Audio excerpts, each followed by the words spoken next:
কেন জানি এখন আর জোর করতে মন চায় না। মনে হয় যা হওয়ার তা তো হবেই, জোর করে কি বদলানো যাবে? অতীতে নিজের দিক বুঝিয়ে বলার যে আগ্রহ, আপ্রাণ চেষ্টা ছিল, বর্তমানে সেটা আর খুঁজে পাই না। কেউ ভুল বুঝলে মেনে নেই, কেউ ভুল বলল মেনে নেই, কেউ দোষারোপ করল মেনে নেই,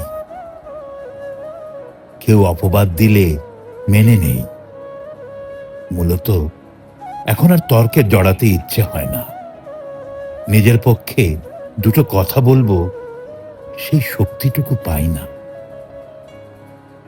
সবকিছুর ওপর থেকে কেমন যেন মন উঠে গেছে।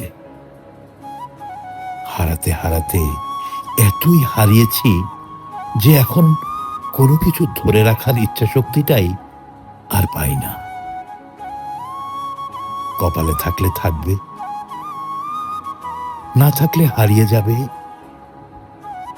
এই ভেবে চুপচাপ নিয়তির দিকে তাকিয়ে থাকি।